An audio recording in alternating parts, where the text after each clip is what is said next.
పవన్ కళ్యాణ్ గారి మీద మీ అభిప్రాయం ఏంటి? పవన్ కళ్యాణ్ గారు ప్రస్తుతం వరకు మరి బాగానే చేస్తున్నారు. మరి ఆయన మీద రూమర్లు ఉన్నాయి. ఇప్పుడు ట్రోల్స్ జరుగుతుంది కదా, తమిళనాడులో విజయ్ గారు గెలిచారు కదా ఏకగ్రీవంగా, అలాగే ఈయన సింగిల్గా పోటీ చేయమని అని ట్రోల్స్ చేస్తున్నారు, పోటీ చేసి గెలవమని ట్రోల్స్ చేస్తున్నారు.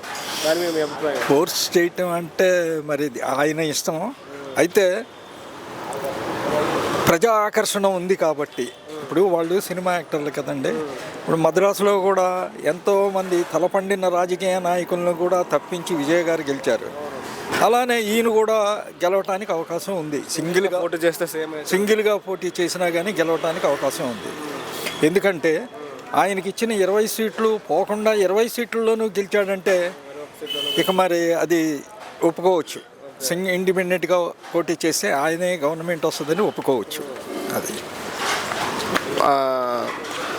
ఆయనకి పదవి వచ్చిన తర్వాత పదవిని పక్కన పెట్టి సినిమాలు మట్టుకు తీసుకుంటున్నారని కొంతమంది అంటున్నారు. దాని మీద మీ అభిప్రాయం?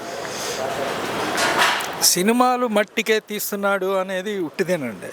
ఎందుకంటే సపోజ్ ఇప్పుడు నారా లోకేష్ గారు ఉన్నారు, ఆయనకి రెండో అవకాశం లేదు.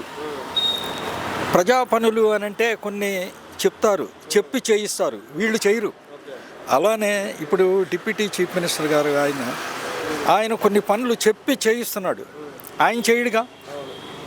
అది అందుకని అదొక దురభిప్రాయం అని నా యొక్క ఇది. మాటలో పవన్ కళ్యాణ్ గారి గురించి చెప్పాలంటే ఒక మాటలో పవన్ కళ్యాణ్ గారి గురించి చెప్పాలంటే ఆయన పర్సనల్ జీవితంతో మనకు అనవసరం. ఆయన పర్సనల్ జీవితం ఏయో ఉన్నాయి, అవి మనకు అనవసరం. ప్రస్తుతానికి ప్రభుత్వాన్ని మాత్రం బాగానే నడుపుతంలో మంచి వర్త్ చూపిస్తున్నాడు.